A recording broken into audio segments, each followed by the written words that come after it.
साक्ष्य कानून के अनुसार कुछ दस्तावेज इसलिए प्रासंगिक माने जाते हैं क्योंकि वे लोक सेवकों द्वारा अपने आधिकारिक कर्तव्यों के निर्वहन के दौरान तैयार किए जाते हैं। इसलिए सार्वजनिक अभिलेखों और इलेक्ट्रॉनिक अभिलेखों में की गई प्रविष्टियां न्यायालय में साक्ष्य के रूप में स्वीकार की जा सकती हैं। लोक अभिलेख पब्लिक रिकॉर्ड का अर्थ लोक अभिलेख वह आधिकारिक रिकॉर्ड है जिसे कोई लोक सेवक या सरकारी प्राधिकरण अपने कर्तव्य के दौरान तैयार और सुरक्षित रखता है।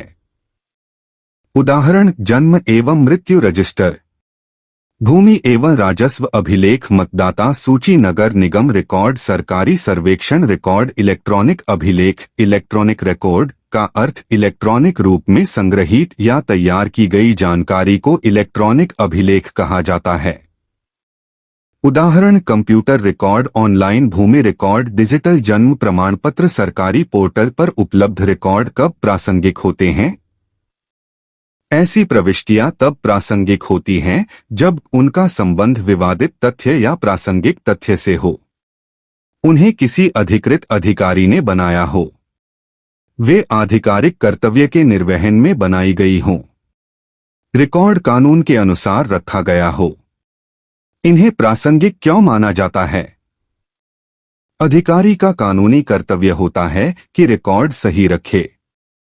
सामान्यतः उसका मामले में निजी स्वार्थ नहीं होता। रिकॉर्ड नियमित रूप से बनाए जाते हैं।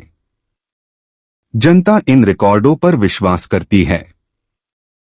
उदाहरण यदि किसी व्यक्ति की जन्मतिथि विवादित है तो नगरपालिका के जन्म रजिस्टर की प्रविष्टि प्रासंगिक होगी। इसी प्रकार भूमि विवाद में सरकारी राजस्व रिकॉर्ड या ऑनलाइन भूमि रिकॉर्ड प्रासंगिक साक्ष्य होंगे। केस स्टडी, राम और श्याम के बीच भूमि के स्वामित्व का विवाद था। राम ने सरकारी राजस्व रिकॉर्ड तथा सरकारी पोर्टल से प्राप्त कंप्यूटरीकृत भूमि रिकॉर्ड प्रस्तुत किए।